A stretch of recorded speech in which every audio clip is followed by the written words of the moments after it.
히브리서 2장 5절에서 7절까지의 말씀을 우리 다 함께 봉독 하시겠습니다. 시작. 하나님이 우리가 말하는 바 장차 올 세상을 천사들에게 복종하게 하심이 아니니라. 그러나 누구인가가 어디에서 증언하여 이르되 사람이 무엇이기에 주께서 그를 생각하시며 인자가 무엇이기에 주께서 그를 돌보시나이까. 그를 잠시 동안 천사보다 못하게 하시며 영광과 존귀로 관을 씌우시며. 아멘. 오늘 저는 히브리서 2장 5절에서 7절까지의 말씀을 근거로요, 우리가 기대하는 것, 우리가 기대해야 하는 것이라는 제목으로 함께 말씀을 나누고자 합니다. 말씀 제목 한번 따라해 보실까요? 우리가 기대하는 것, 우리가 기대해야 하는 것. 네. 한 주간 평안하게 잘 지내셨나요? 행복하셨습니까? 잘 살아내셨습니까? 주양한 대답이 네, 좋습니다. 공식적으로 오늘부터 연휴죠. 많은 분들이 가족분들을 만나러 가신 분들도 있을 거고 또 가족 모임을 가신 분들도 분명히 있을 것입니다. 그럼에도 불구하고 이 자리에 함께 해주셔서 감사하고 또 유튜브 상에 온라인 상에 또 삶의 자리에서 함께 예배를 드리시는 우리 모든 지체분들에게 진심으로 감사를 드립니다. 코로나 영향 때문에 이제 명절이 갈수록 명절 같지가 않아요. 그렇죠? 그냥 가족끼리 모임하는 정도, 이 정도로 항상 끝나는 것 같습니다. 그래도 우리 지체분들은 항상 자신의 삶의 자리에서 가족 어른분들께 우리 항상 연락드리면서 안부도 여쭈시고 그렇게 또 부모를 공경하고 또 할머니, 할아버지, 외할머니, 외할아버지를 또 공경하는 믿음의 지체들 되기를 소망합니다. 오늘 히브리서 2장 말씀을 함께 나눌 건데요. 사실 고민을 많이 했습니다. 왜냐하면 많이 안 나올 것 같아서 이 자리에 많이 안 나올 것 같아서 기왕에 할 거 조금이라도 더 많은 분들이 계실 때에 함께 2장을 나눴으면 좋겠다라는 것이 제 마음이었는데 또 한편으로 생각을 하니까 유튜브에 기록이 남으니까 들을 사람은 듣겠지, 궁금한 사람들은 듣겠지라는 마음으로 그냥 히브리서 2장을 함께 나누고자 합니다.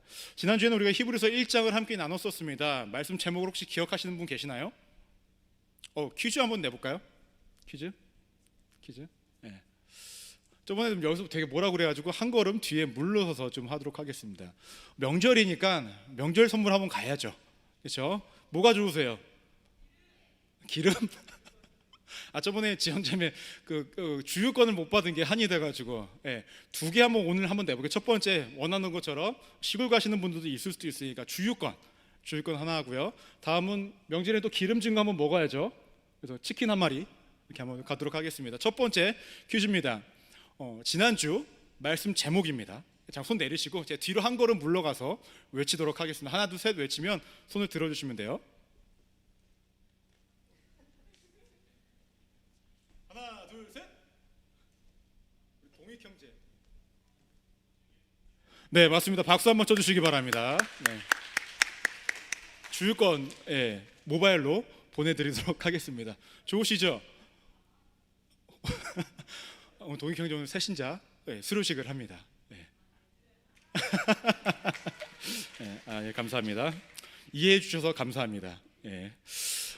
지난주 말씀 제목은요, 오직 예수뿐이네 라는 제목이었습니다. 그러면서 제가 말씀 나눴던 게 뭐냐면은 원래는 보통 히브리서 1장을 다 나눴어야 되는데 우리가 히브리서 1장 1절에서 4절까지 말씀만 나눴어요. 왜 이 4절까지 말씀만 나눴냐면 1장 5절부터 2장까지의 말씀은 또 다른 맥락의 말씀이 있기 때문에 그렇습니다. 그러면서 제가 지난주에 나눴던 나눴던 내용들은 무엇이냐면은 당시에 히브리서 기자가 편지를 쓴 이유는 기독교로 개종한 그 사람들이 다시금 유대교로 돌아가려는 하는 사람들이 있었기 때문에 그들에게 예수님이 어떠한 분이신지에 대해서 분명하게 설명하고자 했던 거예요.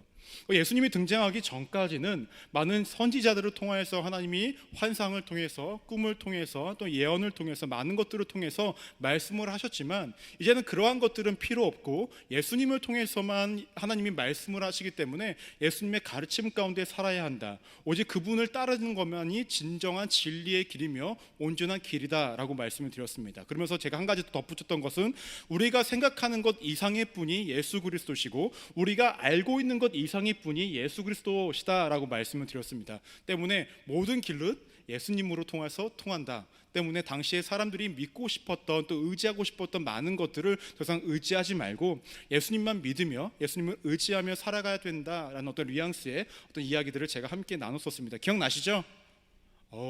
고개를 이제 점점점 끄덕끄덕. 책 만든 보람이 있군요. 넘어가겠습니다. 네. 그럼 왜 지난주에 1장을 다 안 했냐라는 거예요. 그렇죠. 제가 아까도 말씀드렸듯이 1장 5절부터 2장까지의 내용은요, 한 맥락 속에서 이루어집니다. 어떠한 맥락이냐면 예수 그리스도와 천사를 비교하기 시작을 합니다. 그러니까 히브리서 기자는 천사보다 예수 그리스도가 더 우월하다는 것을 증명하고자 했던 거예요. 우리는 보통 알고 있죠. 천사보다 예수 그리스도가 당연히 위지, 서열 따질 것도 없지. 지난주에 제가 설교 마지막으로 얘기했던 거 예수님 미만 잡이지, 거의 이런 거죠. 근데 그것을 설명하는 것이 2장까지 언급이 되어집니다. 그럼 왜 이렇게 예수님과 천사를 비교했을까? 근데 혹시 미리 3장을 보신 분들은 아실 거예요. 또 뭐랑 비교하냐면요, 예수님과 모세를 비교해요. 그러면서 모세보다 뛰어나신 분이, 우월하신 분이 누구시냐? 예수 그리스도라고 이야기를 합니다. 그럼 계속 왜 천사와 모세를 비교하고 그 다음에 또 나아가서는 나중에 그 뒤에는 대제사장과 이렇게 비교했냐라는 거예요. 당시의 유대인들과 당시의 사회 사람들은 예수님을 믿지 않고 오히려 천사를 숭배를 하거나 모세의 가르침과 모세를 의지하거나 아니면 대제사장을 의지하는 모습들이 있었다는 거예요. 그것들을 더 의지했기 때문에 예수님이 이들보다 더 뛰어나시고 우월하신 분인 것을 누구에게? 예수님을 알지 못하는 사람들, 더 나아가서 예수님을 다시금 믿지 않고 유대교를 개종하려고 했던 사람들에게 알려주고자 했던 거예요. 그렇다면 우리가 오늘 함께 나눌 천사보다 우월하신 예수 그리스도에 대해서 함께 나눌 건데, 한 가지 여러분들에게 질문을 하도록 하겠습니다. 여러분들은 천사의 존재를 믿으십니까? 뭐 없어도 되고 뭐 있어도 되고. 그럼 혹시 천사를 보신 분이 계십니까? 안 계세요? 천사 봤다고 그러면 좀 이상한 소리 듣죠. 저는 천사를 봤을까요, 못 봤을까요? 저는 천사를 봤습니다. 천사를 보고 있습니다. 저희 집에 가면 보고 있나? 이번 명절은 편할 것 같습니다. 이렇게 말씀하니까 두 가지의 부류가 있어요. 한 부류는 이런 부류, 두 번째 뭐야 이런 부류. 순간 저는 천사의 얼굴과 악마의 얼굴을 함께 봤습니다. 우리가 천사의 존재를 믿고 있다고 한다면 우리가 보통 그리는 어떤 천사의 이미지가 어떠한 것들입니까? 우리가 보통 생각했을 때 하얀색 가운을 입고 되게 어린아이와 같은 그런 귀여운 얼굴에 머리에 있는 하얀색 띠가 있으며 날개가 있는 존재를 우리가 보통 생각하죠. 그래서 제가 한번 인터넷에 이미지가 있나 한번 찾아봤어요. 찾아보니까 다 애니메이션밖에 없더라고요. 그래가지고 딱 올리지 못했는데, 우리가 생각하는 이미지는 그래요. 굉장히 하얗고 뭔가 좀 얼굴이 되게 앙증맞고 귀엽고 밝은 이미지를 갖는 것이 천사입니다. 그럼 당시 유대인들도 천사의 이미지를 이렇게 갖고 있었을까라는 거죠. 근데 그렇지만은 않은 것 같습니다. 당시의 천사의 이미지는 우리가 갖고 있던 그런 것과 다르고 우리가 알고 있는 것과 좀 다른 존재로 사람들이 믿고 살아왔다라는 거예요. 그럼 당시의 유대인들은 천사를 어떠한 존재로 알고 있었고 어떠한 존재를 믿고 있었기에 그들은 예수님을 제외하고 오히려 천사를 더욱더 믿고 싶어 했고 천사를 더욱더 의지하고 싶었는가라는 것입니다.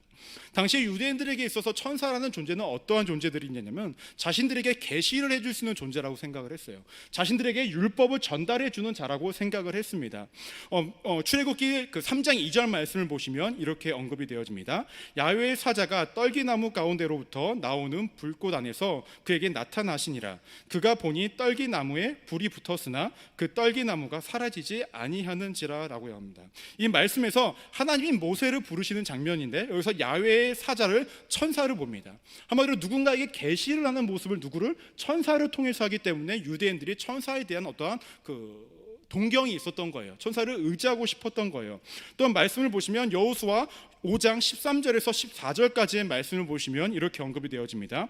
여호수아가 여리고에 가까이 이르렀을 때에 눈을 들어본즉 한 사람이 칼을 빼어 손을 들고 마주 서 있는지라. 여호수아가 나아가서 그에게 묻되 나를 위하느냐 우리의 적들을 위하느냐 하니 그가 이르되 아니라 나는 야훼의 군대 대장으로 지금 왔느니라 하는지라. 여호수아가 얼굴을 땅에 대고 엎드려 절하고 그에게 이르되 내 주여 종에게 무슨 말씀을 하려 하시나이까 라고 얘기합니다. 여기 여호수아서에도 여기 군대 대장이 누구냐? 천사라는 거예요.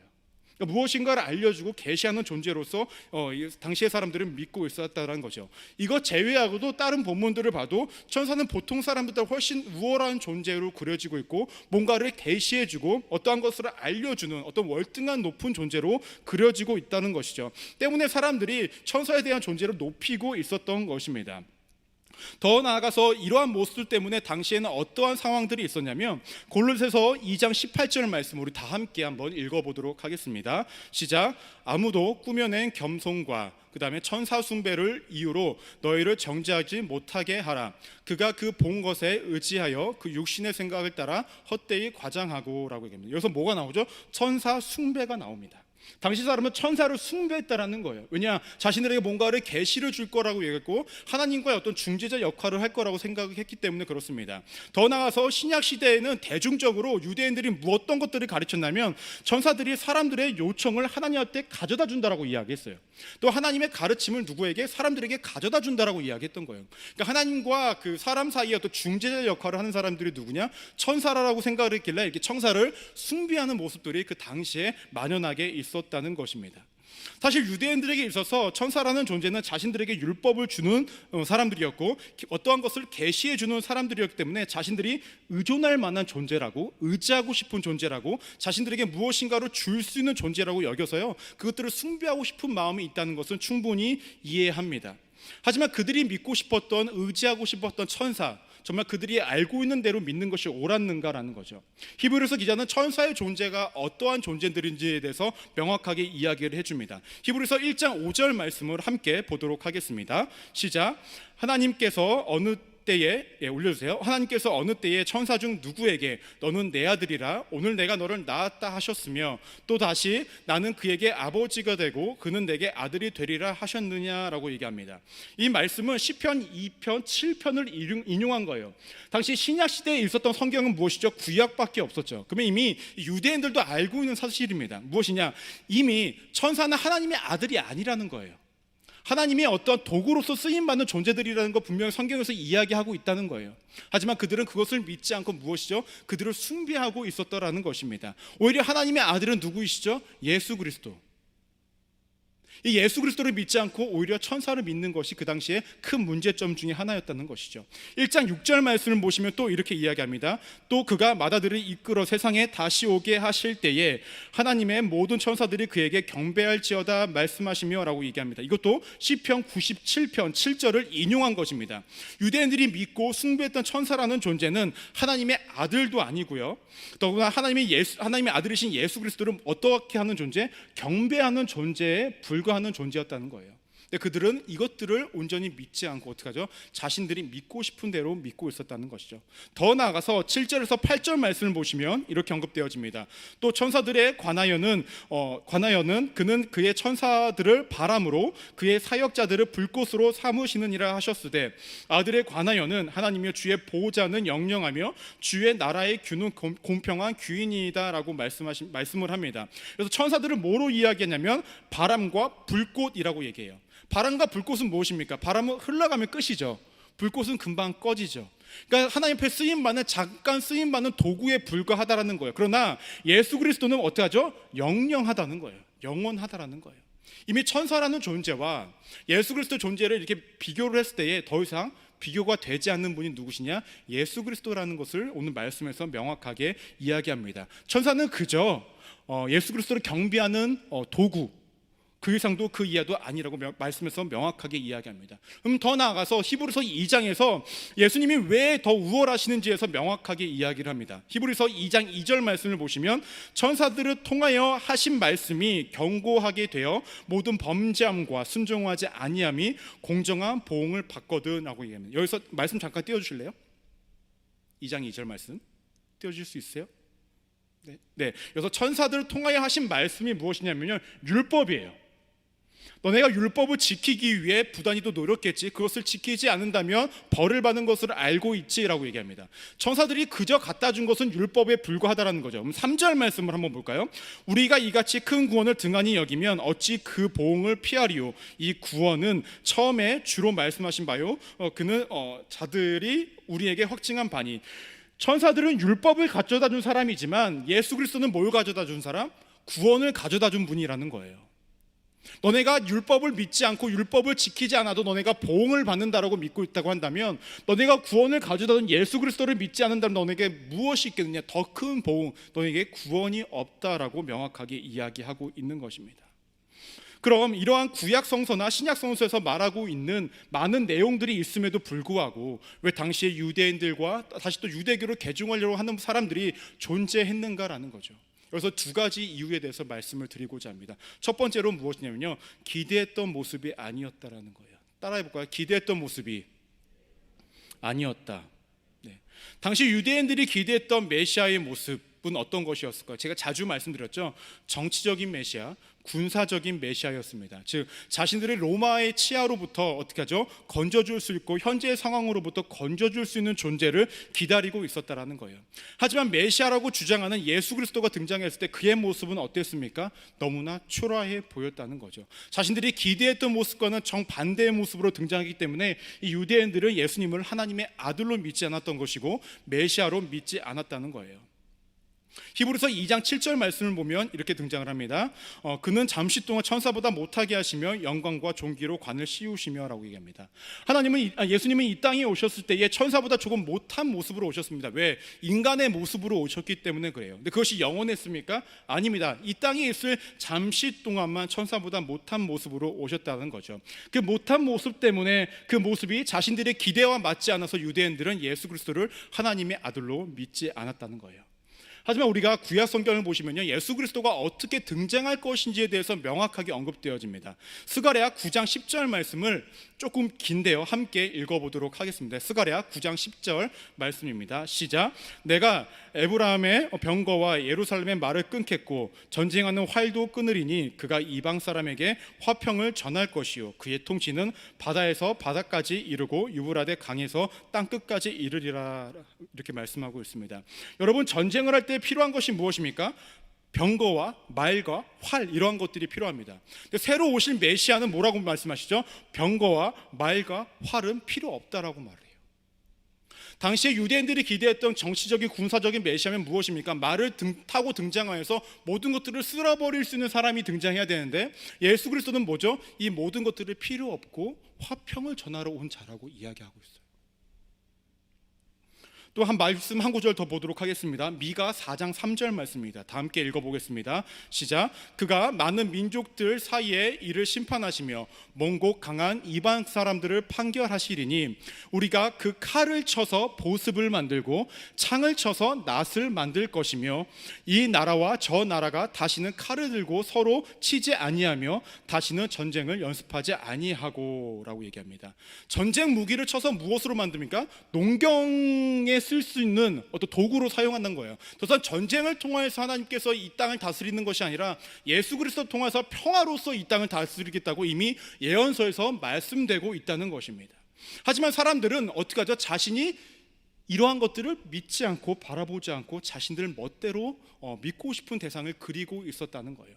때문에 어떠한 상황이 발생됐던 것이죠? 자신들이 기대했던 모습이 아니었기 때문에 예수 그리스도를 믿지 않았던 것입니다. 이러한 모습은 우리 가운데 없을까라는 거죠. 우리 가운데도 있죠. 내가 신앙생활을 하면서 내가 그리는 모습들이 있어요. 그렇죠? 지금 우리 회장단하고 그 아침마다 모여서 저희가 그 일정 부분의 책을 읽고요, 함께 그 책을 읽은 것은 나누고 있어요. 근데 거기서 저희가 나눴던 부분이 무엇이냐면은 우리가 삶을 살아갈 때 선택을 분명히 하는데 우리는 선택을 할 때에 어떻게 하냐라는 거. 내가 이미 선택을 해놓고 어떻게 합니까? 그것을 위해서 기도를 해요. 그렇죠? 대부분의 일이에요. 아까 공감들을 하더라고요. 근데 우리가 정말로 기도해야 될 모습은 무엇이냐면요, 나의 생각과 나의 기대했던 모든 것들을 다 뒤로 하고 하나님 앞에 먼저 기도함으로 하나님의 뜻을 헤아려 보는 것들이 가장 먼저 필요하다는 거예요. 당시의 사람들에게는 이러한 모습이 없었습니다. 자신들이 기대하고 희망했던 모습을 딱 그려놓고 그 모습대로 예수 그리스도가 등장하지 않다 보니까 어떡하죠? 예수 그리스도를 배척하는 모습이 그들에게도 있었고, 어떻게 보면 이 땅을 살아가는 우리들에게도 있다는 것이죠. 우리가 하나님의 믿음으로 통해서 내 삶이 무엇인가가 변화가 일어나기를 기대합니다. 어떤 방향으로? 하나님이 원하시는 방향이 아니라 내가 원하는 어떠한 방향으로, 내가 희망했던 어떠한 방향으로 흐르길 원하죠. 그렇게 됐을 때 만약에 그대로 흐르지 않는다면 어떡하죠? 마음에 또 상처가 되어지고 힘듦이 되어지고 어려움으로 다가오게 된다는 것입니다. 여러분, 우리가 항상 기대해야 할 것은 무엇이냐면요, 내가 그린 어떤 예수 그리스도의 모습, 내가 그린 하나님의 모습이 아니라 하나님이 보여주시고자 했던 그 모습을 우리가 그려나가고 기대하면서 나아가야 됩니다. 매일의 삶이 그렇게 살아가시기를 주님의 이름으로 축원합니다. 두 번째, 우리가 기억해야 할 것은 무엇이냐면요, 기대했던 상황이 아니었다는 거예요. 기대했던 상황이 아니었다. 당시의 상황은 어땠습니까? 유대교를 믿었던 사람들은 로마의 압박 가운데 힘겹고 어려운 일상들을 분명히 살았을 것입니다. 기독교를 개종한 사람들은 종교적으로 유대인들로부터 압박을 받기 때문에 자신들의 믿음과 자신들의 어떠한 그 하나님을 향한 마음을, 예수 그리스도를 향한 마음을 지키는 것이 너무나 어려웠을 것입니다. 때문에 그들은 무엇인가를 의지할 대상이 필요했고, 무엇인가를 붙잡고 싶은 대상이 필요했기 때문에 청사를 숭배하고 청사를 의지하면서 살아왔다는 것이죠. 그런데 우리가 참 재미있습니다. 사람이라는 존재가 굉장히 이성적인 동물 같지만 굉장히 비이성적인 동물입니다. 맞습니까? 삶의 위기와 어려움이 겪을 때에 우리는 현실적으로 무엇인가를 풀어나가기보다는 어떠한 일이 발생이 되어지기 원합니까? 그냥 그것이 어떤 기적적으로 팍 바뀌어지기를 원해요. 안 그래요? 사람들이 자신의 앞길을 모르다 보니까 어디로 갑니까? 점을 치러 가거나 타로를 보러 가거나 이렇게 가죠. 왜 갈까요? 불안하니까. 지금 현실의 문제를 좀 기적적으로 해결받기를 원하니까 그랬던 것이죠. 당시에 유대인들도 그와 비슷한 모습이 아니었을까 생각되어집니다. 현실적으로 이 상황이 내가 기대했던 상황, 내가 원했던 상황들이 아니다 보니까 이것들을 기적적으로 바꿔줄 존재는 어떠한 사람이 그런 것들을 할 수 있을 거라고 생각하지 않은 거예요. 누가 할 수 있냐? 우리가 그동안 숭배해왔고 믿고 의지할 만한 뭔가 신적인 존재에 유사한 어떤 천사가 우리에게 뭔가를 계시해 주길 원했기 때문에 믿고 숭배했던 것은 아닐까라는 거죠. 그들은 어떤 신비한 것들을 굉장히 희망하고 소망했을 거예요. 뭔가 기적적인 것들을 분명히 희망하고 소망했을 거라는 거예요. 근데 여러분, 그거 아십니까? 우리의 인생에서 가장 신비하고 가장 기적적인 사건이 무엇인지 아십니까? 하나님의 아들이신 예수 그리스도가 인간의 몸을 가지고 이 땅에 오신 것입니다. 더 나아가서 그분이 자신의 몸을 희생하면서 무엇을? 우리에게 구원을 주셨다라는 거죠. 이것이 가장 신비한 사건이고 가장 놀라운 큰 은혜라는 거예요. 우리는 이것을 너무나 간과하면서 살아가죠. 누구처럼? 당시의 유대인들처럼 말입니다. 현실의 힘듦과 어려움 때문에 무엇인가를 찾고 갈구하면서 살아가십니까? 어떠한 문제를 해결받기를 원하시면서 그냥 눈 뜨면 다 바뀌길 원하십니까? 제가 전에도 말씀드렸는데 제가 원하는 하나님 앞에 원망을 가지는 것이 하나가 있어요. 뭐냐면은, 하나님, 성경에 많은 은사들이 있는데 제가 원했던 한 가지 은사가 없습니다. 그 은사는 무엇이냐? 순간 이동의 은사입니다. 제 집이 고양시예요. 집에 퇴근하는 길에 가면은 이번 주에 차가 유난히 많을 때가 있었더라고요. 그래가지고 수요일 날 집에 가는데 3시간 걸렸어요. 그럼 차 안에서 별거 다 해요. 막 비비 꼬고 설교도 들었다가 요즘에 한 달 공짜로 해주는 읽어주는 책도 있더라고요. 그래가지고 그것도 했다가 이미 골고 꼬아 너무 힘들어. 그때만 하나님을 원망해. 하나님, 거봐요. 순간이동의 은사가 있었다면 내가 그냥 한 방에 딱 집에 가서 편안하게 있다가 또 한 방에 오고 얼마나 편하겠습니까? 좀 주시면 안 됩니까? 참 이렇게 얄팍한 생각을 하죠. 저 역시도 마찬가지예요. 현실이 너무나 힘들고 어려우니까 그러한 또 기적적인 것, 신비한 것들을 찾는 것이 우리네 인생이라는 것입니다. 단순하게 이런 것들만 제가 말씀드렸지만 우리의 삶에 어려움이 다가왔을 때 그 문제를 해결받길 원하죠. 정말로 말도 안 되는 사건들이 일어나서 나한테 이루어지길 원하죠. 예, 맞아요. 하나님 분명히 그렇게 하실 수 있어요. 하지만 그것이 매일 삶 가운데 매일 일어나지는 않아요. 왜냐? 버릇돼요, 여러분들. 그럴까 봐 하나님께서는 정말 필요할 때 우리에게 기적적으로 일하시는 건 분명히 있습니다. 하지만 근본적으로 가장 큰 신비하고 기적적인 사건은 무엇이냐? 예수 그리스도가 인간의 몸으로 오셔서 우리를 구원해 주셨다라는 것입니다. 이 사실을 믿고 살아가시는 우리 믿음의 클레마지치들 되기를 주님의 이름으로 축원합니다. 그럼 여러분들에게 있어서 예수님은 어떠한 분이십니까? 어떠한 모습의 예수님을 기대하고 계십니까? 라는 겁니다. 여러분들은 예수님이 어떠한 분이셨으면 좋겠습니까? 여러분들에게 좋은 분이요, 이 정도? 네. 그럼 좋은 게 뭔데요? 여러분들에게 좋은 게 뭐예요? 옆에만 있으면 좋아요? 박수 2번이야? 네. 여러분들이 기대하는 예수 그리스도는 어떠한 모습이냐라는 거예요. 내 문제를 해결해 주시는 분, 내 삶의 문제만 건져주시면 되는 분, 혹시 그런 용도로 예수님을 사용하려고 한다면 지금 과감하게 버리시길 바랍니다. 우리가 만약에 그러한 마음으로 예수님을 믿고 이 자리에 와서 예배하고 기도하고 있다고 한다면 완전 다른 방향으로, 완전 정반대의 방향으로 가고 있다는 거예요. 그런 마음으로 우리가 신앙생활을 하고 하나님을 바라보고 있다면 당시에 어떡하죠? 도구로 쓰임 받았던 그 천사를 의지했던 유대인들의 마음과 크게 다르지 않다는 것입니다. 여러분, 이 한 가지만 오늘 기억하고 가시면 좋겠어요. 앞에 것도 다 잊어버리셔도 돼요. 어차피 잊어버렸는데요. 한 가지만 기억하시면 됩니다. 무엇이냐면은 예수 그리스도는 구원을 주시러 오신 분이시지 우리의 만족을 주러 오신 분이 아니라는 겁니다. 예수 그리스도는 우리에게 구원의 기회를 주신 분이시지 우리의 기대를 채우러 오신 분이 아니라는 거예요. 이 한 가지 사실만 기억하시길 바랍니다. 구원의 은혜를 더 온전히 맛보게 하기 위해 이 땅 가운데서 여러분의 힘듦과 어려움에 응답하실 때가 분명히 있어요. 하지만 그것이 우리의 신앙생활의 주가 되면 안 된다는 거죠. 그것은 우리가 천국에서 맛보고 기쁨과 행복에 그런 것들은 맛보기에 아주 지극히 이 땅에서 누리는 작은 행복에 불과하다라는 것입니다. 여러분들이 이 사실을 항상 기억하기를 소망합니다. 여러분들이 기대하는 신앙생활이 있을 것이고 여러분들이 기대하는 어떠한 내 삶의 모습과 내 삶의 환경과 예수 그리스도의 모습과 예수 그리스도의 어떠한 그 주어진 환경들, 이런 것들이 분명히 있을 거예요. 하지만 이것들을 기억하셔야 될 것은 무엇이냐? 여러분들의 그런 잘못된 기대는 하나님께서 채우길 원하시지 않아요. 오히려 하나님께서는 여러분들에게 너희가 기대하길 원하시는 것들이 분명히 있다는 것을 기억하십시오. 그것은 무엇입니까? 너네가 세상 그 어떤 것들을 의지하지 말고 오직 예수 그리스도를 의지하며 구원을 주시러 오신 그분을 의지하고 살아가기를 원하신다는 거죠. 더 나아가서 세상에 힘듦과 어려움들이 있을 수는 있지만 그것 때문에 낙망하고 좌절하는 것이 아니라 너를 끝까지 놓지 않는 그 예수 그리스도의 사랑을 붙잡으며 살아갈 때에 이 땅에서도 천국의 행복을 느끼게 해줄 것이며 더 나아가 너에게 구원해 주신 그 기쁨도 이 땅 가운데 충분히 누리게 해주실 거라는 것을 믿고 살아가기를 소망한다는 것입니다. 여러분들의 기대가 세상 사람들과 당시의 유대인들과 같은 기대가 되지 않기를 소망합니다. 하나님께서 기대하시는 그 기대 품고 살아가시는 우리 믿음의 클레마 지체들 되기를 소망합니다. 말씀을 정리하겠습니다.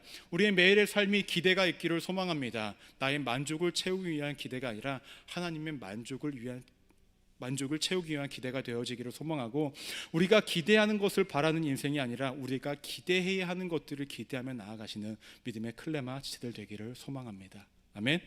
그렇게 매일을 살아가실 때에 복음 안에서 하나님의 큰 은혜가 있을 줄로 믿습니다. 기도하시겠습니다.